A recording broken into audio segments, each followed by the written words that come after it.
महसूल विभाग पुन्हा हादरलं. नायब तहसीलदार 2.5 लाखाची लाच घेताना एसीबीच्या जाळ्यात. जमिनीच्या निकालासाठी मागितली होती 10 लाखांची लाच. सिन्नरमध्ये एसीबीची दुसरी मोठी कारवाई. सिन्नर तालुक्यात भ्रष्टाचाराचे आणखी एक गंभीर प्रकरण उघडकीस आले असून येथील नायब तहसीलदार संजय धनाजी भिकाजी धनगर यांना लाचलुचपत प्रतिबंधक विभागाने तब्बल 2,50,000 म्हणजेच 2.5 लाख रुपयांची लाच स्वीकारताना रंगेहात पकडून अटक केली आहे. शासकीय यंत्रणेतील या उच्चपदस्थ अधिकाऱ्यावरील कारवाईमुळे सिन्नर तालुक्यात प्रचंड खळबळ उडाली आहे.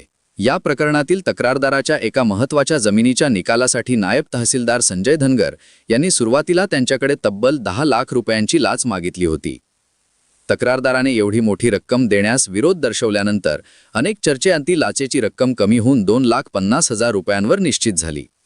तक्रारदाराने कोणत्याही प्रकारे लाच न देता या संपूर्ण प्रकरणाची माहिती त्वरित नाशिक एसीबी कार्यालयाकडे नोंदवली असता तक्रारीची गांभीर्याने दखल घेऊन नाशिक एसीबीच्या पथकाने लगेच सापळा रचण्याची योजना आखली.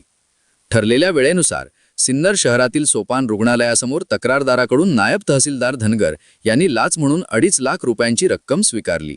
नेमक्या याच क्षणी दबा धरून बसलेल्या एसीबीच्या अधिकाऱ्यांनी त्यांना रंगेहात पकडले.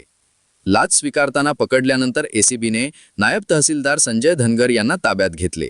त्यांच्यावर भ्रष्टाचार प्रतिबंधक कायद्यानुसार मुंबई नाका पोलीस ठाण्यात गुन्हा दाखल करण्यात आला आहे.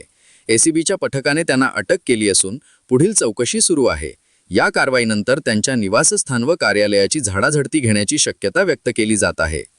विशेष म्हणजे काही दिवसांपूर्वीच सिन्नर MIDC पोलीस ठाण्यातील एका पोलीस उपनिरीक्षकाला लाच घेताना एसीबीने अटक केली होती.